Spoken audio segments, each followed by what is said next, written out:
Hello guys, I'm back. It's been 2 years. I've did my own little 3D 2Y training. I didn't train it all, I've put more weight on, I got lazier. But honestly, I've been away for 2 years. I used to be called Clues, Cues and Reviews. I am now called the Manga Man because I like manga and I'm a man and I like reviewing manga, and it's a manga review channel.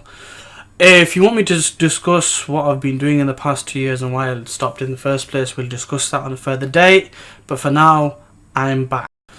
As you can tell from the title and thumbnail of this video is about World Trigger. Now, it's been a long time since I've reviewed World Trigger, and even when I stopped reviewing World Trigger and it went on to its break, it has come back in the time of being away, so there's quite a bit to go over. But for those who aren't familiar with World Trigger, basically think of manga and anime, think of sci-fi, think of Starship Troopers and Star Wars.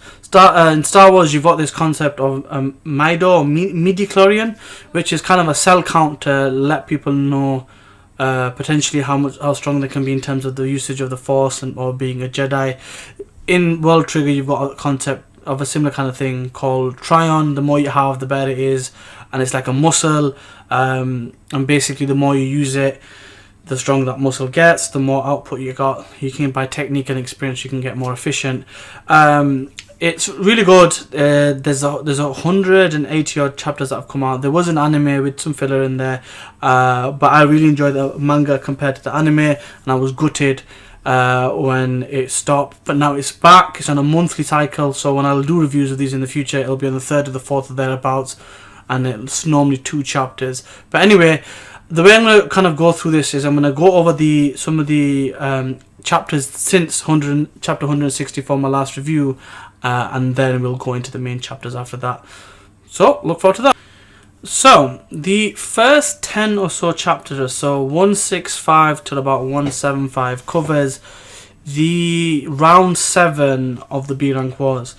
The main idea is that Tamakoma B, with the new addition of Hughes to the formation, goes against former foes to get to a higher ranking. This includes the Azuma squad, and the Kaguera squad, which they faced. Tamakoma B faced in the 4th round match and lost, and now Suzunari squad, or the one with Ko Murakami in there, added to the mix. So it's kind of jumbled, or a jumble of previous opponents. So there's quite a few things that happened in here. I mean, the first thing really is we get to see the growth of other teams. We see new formation, a new way of working for Suzunari with the Black Blade and the Blackout technique, which actually does damage because they managed to get Kaguera or Kage with the attack. Had it been like with the light on, it would have been hard, but that surprise managed to damage him, which ultimately led to his downfall. We also get to see the tandem that is Hughes and Yumakuga, and we get to see their dynamic and how they bounce off each other, and it's so well done. I just really love their chemistry and their creativeness, specifically Hughes' ability to use Escudo so much. He just bounces it out of anywhere, and because the quick attack of Yumakuga, he's able to keep capitalizing. And again, we're talking about Azuma. Azuma just shows that he doesn't need to be in A rank to be spectacular. He's staying in the B rank. He's developing people, and we find out by the end of these chapters that essentially he's been keeping his fellow team members with minimal triggers so they can get really familiar, they can get competent, and then he wants them to add sub triggers later. Then there's a whole kind of process where they talk about what they learn, and there's like a thing where Osamu is essentially worried about something, and then the next few chapters kind of cover that really. So we get to see growth, and we get to see how the tandem works. And now with Hughes, it's working well, but the element of surprise is gone, and essentially they've got room to improve. Moving on to the next section. So the next section of chapters from 176 to about 183 is a cooldown chapters because there's no real battles, but we get to see a lot more insight, or we get to see a little bit more character development from I guess what the other characters are doing, what they're doing on the back of the battle, how they're preparing for the next one. So a few talking points really that come out of this this battle is what's worrying Osamu. Can Amatori Chika actually hit shoot a person? How are they going to deal with Ninamoya? So there's a lot of different kind of things going on. We get to see what the situation is with Kaguera's sniper and him having feelings for Amatori. And we get little conversations with Ninamoya, and there's a lot of different things going on overall. But it addresses all of these. What I like is with this the storytelling is there's so many different kind of thought process, strands of thought, storylines, and they get wrapped up neatly to a certain degree with a lot of them. So I like that about this, the way he's thought out his characters. Some may disagree because they're used to a certain kind of dynamic, but I like the way the story is slowly progressing in the right direction, with no end in sight, which is exciting, I guess. I'm all for a long story. Anyway, so the thing that Osamu was worried about essentially was the fact that Hughes was standing out so much that rumours start beginning to spread that he's a neighbour. Now, essentially it gets wrapped up nicely with the PR guys and the higher-ups that go on the away squads knowing about it and selling rumours that he's Canadian. And then you see a picture with Canada and all this stuff, and there's a Canadian flag in the background. I love it. So that kind of sorts that out to a certain degree. Now, in this kind of period of time, we get to see this discussion about can Amatori shoots, and she makes up her mind over this period where, look, she is going to shoot now. She's going to use real bullets next time, and this changes the whole dynamic of the team, because ultimately, with the amount of trying she's got, she can be the ultimate shield, but she can also be the ultimate cannon. Of course, she lacks experience, she lacks skill, and that will come with time, but ultimately, having the ability to shoot people adds a new layer to the options and the strategies that Tamakoma B or Tamakoma 2 can exploit. So hopefully we can see that coming forward, and that's kind of really what happens here. The only other thing that really, I think probably the key thing, other than the overall arcing stories, is we finally get introduced to a few new characters. So we get introduced to the characters through Shun. Shun is in the Midorikawa is in the A rank 4 team, and his teammate, who's basically a Captain Yuba and Captain Ninamoya geek, basically is explaining. One is explaining very down to earth. He's explaining what he likes about both characters and who would win in a fight. So we get to see that dynamic.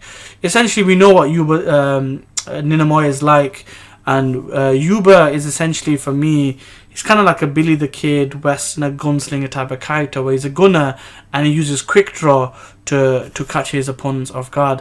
And we get told that basically that if in a close range fight, Yuba has the advantage against Ninamoya. In a long range fight, because of everything else, all the other advantages Ninamoya's got, he's basically at an advantage there. We get introduced to him then, he looks like a cool dude, and he basically quick draws Yuma Kuka and destroys him before they're going to have the round 8 match. Round 8 match essentially is Ninamoya squad, Ikoma squad, Yuba squad, and Tamakoma B, which is going to be the final match. And based on this match, the outcome of that, if Tamakoma do well, they'll end up second rank and they'll be able to scoot on ahead and get onto that expedition to the neighborhood, I guess. Anyway, that's the second section. Let's move on to the current section, which has the first few chapters of the battle and then the current chapters that have come out. Whew. This last section, I don't know where to begin with it. So they've done the prep. They've got the character from Tamakoma A to help out. He dresses up as Ninamoya for training. They do all these strategies, and then it's time to fight. And it goes really bad really quickly for Tamakoma B. They get separated. Yuma Kuma goes to Chika, and Ninamoya starts attacking just to see if she'll attack back. She does, but it exposes her situation, where she is, her situation, her location, and they're on the back foot. It doesn't help that Hughes is surrounded by a lot of the characters, and basically they gang up on him. And credit will be given where it's due. He hangs in there, and he's like, is it like 7-1, 6-1, something like that? There's a lot of characters basically on him, which include members from the Yuba squad and members from the Ikoma squad. So there's at least 5 or 6. I would say 5. And he's in trouble. He's basically loses an arm, he loses a leg, and he's in trouble. Now, Tamakoma B, other members try helping him, but this is where I think efficiency and skill level comes in, because Amatori creates this big old meteor and it gets seen and it gets shot at and it explodes. But then on the flip side of that, she's got so proficient with the shield that she's basically able to crystallize herself and save her and Yu Makuga. They eventually meet up with Osamu and they apologize and all that sort of stuff. But it leaves Hughes in such a bad situation that eventually he goes down, and he does that in these most recent chapters. And I kind of wish he did a little bit more. But at the same time, I don't blame him for going through that. Ultimately, he's trying to work with triggers that he's only just getting used to. Yeah, he's powerful, but if he had his own trigger, it'd be a different story. And ultimately, he does really well under those circumstances. So the kind of finishing blow, so to speak, is he's lost his arms and his legs. He's doing his best to fight Yuba and Ikoma. He's trying to get thrown into the position where Ninamoya is, so that he can be a distraction, so they can shoot Ninamoya. That doesn't happen, but he manages to basically catch Ikoma off guard with the Viper, which reveals that secret that he can use Viper, which he was holding back in that last fight. So now that he's used Viper, he actually takes out Ikoma, which makes life a little bit easier, because let's not forget Ikoma beat Yuma, albeit he was injured in a 1-to-1, although he lost a leg, and we can get into all the formalities. He's dangerous and he's creative and breaks fourth walls and all this other stuff. But anyway, Ikoma's taken out of the equation, and just when you thought that he might be able to get that girl character from Yuba squad, the other attacker from Ikoma squad attacks, and he gets saved by the other member of Ikoma team, who then gets attacked by Yuba and gets taken out of the equation. So ultimately, Hughes is out, and someone gets a point. Yuba's got a point, and Hughes got a point for the team. So Ikoma's team's down to 1 attacker, and everyone else is cool, and Hughes is basically left. And Ninamoya is running around free with I believe Suji, or I can't remember the other attacker's name. My apologies. Izumi? No, that's Tachikawa's lad. Anyway, so we're in a dire situation right now, and ultimately they only need 4 points to get through, and they've got 1 of those. So in the earlier chapter, just before the match started, because this is the night session, the other teams had a day session, and basically Azuma's team did well because he allowed his other members of his team to use sub triggers and other triggers, and that really showed. So ultimately they need 4 points. They've got 1 of them, and what they need to do is do better than Ikoma squad. And get 3 more points. Ikoma squad are pretty much done at this point. So realistically, it's possible, but they're going to struggle. They have to beat Yuba. Yuba's going to be hard. And then you've got Suji and everyone else to deal with as well. So in that case, there's exciting stuff to look forward to. I've kind of gone on for quite a while, so apologies. So you will see more of me moving forward. I'm hoping to do One Piece, My Hero Academia, and Black Clover in the near future. But for now, you start with World Trigger, and let's get the ball rolling. As always, please like, comment, share, and subscribe. I've got 58 subscribers. I want to get close to 1,000 onwards. But more importantly, comment. I really like conversations, as it's a small audience right now. Any feedback, any conversation is important. The obvious stuff is all well and good. Get a better camera, do better editing. Why don't you use thumbnails? Why don't you do collaborations? I know all of that. I've definitely taken that on board. But right now, conversation is what I want. So, like on the Reddit page for World Trigger, get conversing down on. Let me know your theories. Let me know your thoughts, or where you think the series is going to go. And let's get the ball rolling. Anyway, thank you very much for your time. See you later.